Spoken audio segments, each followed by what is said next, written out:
NDA की बात करते हैं तो यहाँ पर पावर सेंटर एक ही है। बात मैं महाराष्ट्र की कर रही हूँ। महाराष्ट्र का पावर सेंटर दिल्ली में ही है। महायुति के 3 बड़े चेहरे, 3 बड़ी पार्टियां, बीजेपी, शिवसेना का शिंदे गुट और एनसीपी का अजीत पवार गुट, इनके बीच में क्या वाकई कोई पावर टसल है? अगर आप बाहर से देखिएगा तो कतई नहीं है, क्योंकि इस वक्त तीनों बड़े नेता गृह मंत्री अमित शाह के साथ मीटिंग करने वाले हैं और इस मीटिंग के बाद ये तय हो जाएगा कि महाराष्ट्र का मुख्यमंत्री कौन बनने जा रहा है। आपको बता दें, इस वक्त की बड़ी खबर, गृह मंत्री अमित शाह बैठक करने जा रहे हैं और इसमें हमारे सोर्सेस ये बता रहे हैं कि महाराष्ट्र के मुख्यमंत्री के नाम का ऐलान हो जाएगा। और जैसी इंडिविजुअल पार्टी परफॉर्मेंस की बात की जा रही है, भारतीय जनता पार्टी ने जबरदस्त परफॉर्म किया और ऐसे में मुख्यमंत्री भी बीजेपी का होना चाहिए, ये विद इन द पार्टी भी आवाज उठ रही थी। अमित शाह के साथ मीटिंग में फडणवीस के नाम पर इसलिए मुहर लग सकती है, महाराष्ट्र में मंत्रालयों का बंटवारा आज इस मीटिंग में फाइनल हो सकता है। अगर देवेंद्र फडणवीस मुख्यमंत्री बनते हैं तो बतौर मुख्यमंत्री महाराष्ट्र में यह हमेशा रहा, ज्यादातर राज्यों में भी आप देखेंगे कि जो मुख्यमंत्री होता है उन्हीं के पास अधिकतर गृह मंत्रालय भी होता है। तो संभावना पूरी प्रबल दिखाई दे रही है कि देवेंद्र फडणवीस के हाथ में ही गृह मंत्रालय की जिम्मेदारी होगी। ऐसे में अब एकनाथ शिंदे क्या करेंगे, उनका रोल क्या होगा?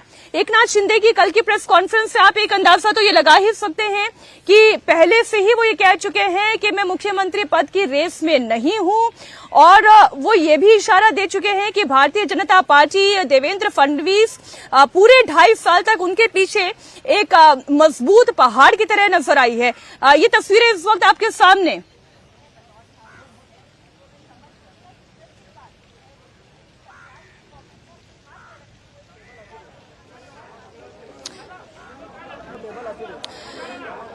इस वक्त की बड़ी खबर आपको बता दें, मुख्यमंत्री पद के लिए एकनाथ शिंदे अपनी दावेदारी पहले ही छोड़ चुके हैं।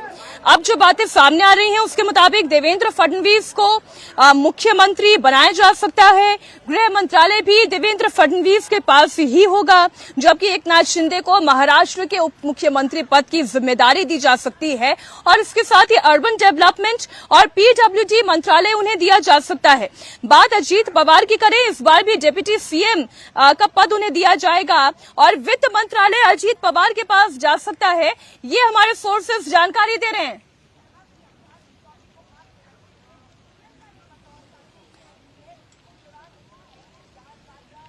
इस वक्त हमारे सहयोगी सचिन चौधरी और समीर भी से लाइव हमारे साथ जुड़ चुके हैं। सचिन, सबसे पहले आपके पास क्या जानकारी आ रही है, क्या सोर्सेस आपको इशारा दे रहे हैं, इस महायुति की नई युति क्या होगी, नई पोजीशनिंग क्या होगी? जी देखिए, आज दिल्ली में तीनों नेता जब बैठेंगे अमित शाह के साथ बैठक करने के लिए, तो अब महाराष्ट्र के सरकार का खाका क्या होगा उस पर वो मुहर लग जाएगी। मुख्यमंत्री के तौर पर देवेंद्र फडणवीस का नाम लगभग तय माना जा रहा है। शिंदे जो है डिप्टी सीएम की भूमिका में रहेंगे, जो पहले देवेंद्र फडणवीस अदा करते थे उनके नेतृत्व में। लेकिन शिंदे चाहते हैं कि अर्बन डेवलपमेंट डिपार्टमेंट, जो शहरी विकास मंत्रालय है, जो मुख्यमंत्री के रहते हुए उनके साथ में था, उनके पास में था, वो मंत्रालय उनके पास हो और पीडब्ल्यूडी का एक मंत्रालय उनके पास हो। इसके अलावा वो राजस्व उद्योग जो उन्हीं के कोटे में था, कृषि मंत्रालय जो एनसीपी कोटे में गया था वो मंत्रालय, और भारी भरकम मंत्रालयों की शिंदे आज वहां पर मांग रख सकते हैं। जो हमें सूत्रों से जानकारी मिली है कि वो केंद्रीय मंत्रिमंडल में भी जो है 2 और मंत्रिमंडल चाहते हैं और इसकी मांग आज वो अमित शाह के सामने रख सकते हैं। अजीत पवार की बात करें तो अजीत पवार डिप्टी सीएम उनका बनना लगभग तय है, लेकिन बात है कि वो वित्त मंत्रालय जो है अपने पास रखना चाहेंगे, वित्त मंत्रालय नहीं छोड़ना चाहेंगे और इसी को लेकर बीजेपी भी बार्गेनिंग करना चाहेगी, क्योंकि बीजेपी वित्त मंत्रालय अपने पास रखना चाहती है। हमें सूत्रों से जानकारी मिली है, लेकिन अगर अजीत पवार अपनी मांग पर अड़े रहते तो बीजेपी उनको ये मंत्रालय दे सकती है। होम डिपार्टमेंट जो है वो एक जो मुख्यमंत्री बनेंगे देवेंद्र फडणवीस उन्हीं के पास रहेगा, क्योंकि पहले भी उनके पास था। तो वो गृह मंत्रालय जो है बीजेपी कतई नहीं छोड़ेगी। 6 विधायकों के पीछे एक मंत्री पद, इस तरह का फॉर्मूला तय हो सकता है। इसके अनुसार भारतीय जनता पार्टी के पास करीबन 21 से 22 मंत्री पद उनको मिल सकते हैं। अजीत पवार चाहेंगे कि पिछली सरकार में उनके पास 9 मंत्री पद थे, तो कम से कम उसके मंत्री पद उनके पास कायम रहे। उनका कोटा 7 से 8 का बनता है, लेकिन वो 9 से 10 की भी मांग कर सकते हैं। इसके अलावा एकनाथ शिंदे जो है चाहेंगे कि करीबन 10 से 12 मंत्री पद उनके पार्टी के कोटे में चले जाए।